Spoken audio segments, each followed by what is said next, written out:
আজকে শুনে যান, শিখে যান, দেখবেন জীবনে যেদিন ভালো হতে চাইবেন আপনার জানা থাকবে যে আপনি কিভাবে ভালো হবেন। যেদিন আপনার মনে হবে আল্লাহর ক্ষমার দরকার, সেদিন আপনি জেনে যাবেন কিভাবে ক্ষমা পায়। যদি আজকে এই মাহফিল মনোযোগ দিয়ে শুনেন, আরে হ্যাঁ, আমি চলে যাওয়ার পরে এই মাহফিল চলে যাবে না তো, কারণ আমি কোনো কিস্সা কাহিনী বলতেছি না, এখানে কোনো গল্প উদাহরণ দিচ্ছি না, সূরা নূহ পড়ে শোনাচ্ছি। কি পড়ে শোনাচ্ছি? আর আপনার ঘরেও এই কোরআন আছে, এই সূরা আপনার ঘরেও আছে, যখন মর্জি পড়ে নিজেকে সংশোধন করে নিয়েন। খুব সুন্দর আলোচনায় আসছেন। আর আমি দীর্ঘ অনেকদিন পর সূরা নূহ নিয়ে আলোচনা করছি, দীর্ঘ অনেকদিন পর। আমার খুব ফেভারিট সূরা এটা, কারণ আমার কাছে মনে হয় এখানে সবকিছু আছে। একজন মানুষের সর্বোচ্চ দাওয়াত, মানে সর্বোচ্চ একজন মুসলমান কি করবে, এরপরে সে কি কি পাবে, যদি সে তারপরও ব্যর্থ হয় এগুলা করতে, তাহলে সে কি করবে, ব্যর্থ হওয়ার পরও যদি সে এগুলা করে তাহলে সে কি কি পাবে, সব আছে এখানে। সুবহানাল্লাহ। তাহলে শোনেন, তাহলে আমরা কার ইবাদত করলাম? ভয় কাকে পাইলাম? অনুসরণ কাকে করলাম? এইবার এগুলা করলে কি হবে দেখেন, আল্লাহ বলছে যে يغفر لكم من ذنوبكم ويؤخركم إلى أجل مسمى إن أجل الله إذا جاء لا يؤخر لو كنتم تعلمون।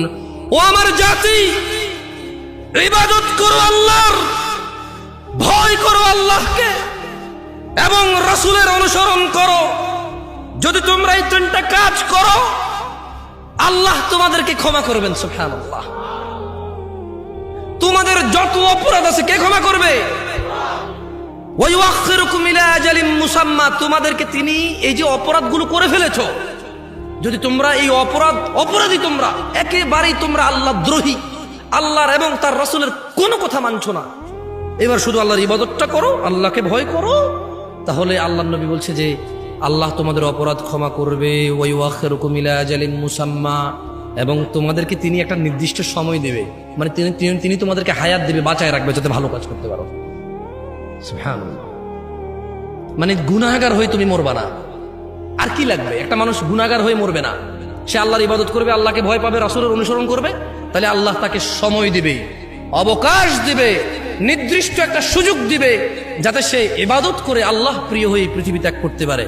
এবং নূহ আলাইহিস সালাম বলতেছে, ও আমার জাতি, জেনে রাখো, ইযা জা ইন্না আজালাল্লাহ, আল্লাহর দেওয়া নির্দিষ্ট সময়, ইযা জা, যদি আল্লাহর দেওয়া মৃত্যু তোমার জন্য চলে আসে, আল্লাহর দেওয়া ধ্বংস যদি তোমার জন্য চলে আসে, লা ইউআখার, দেরি হবে না। লাউ কুনতুম তা'লামুন, আমার জাতি যদি তোমরা জানতে।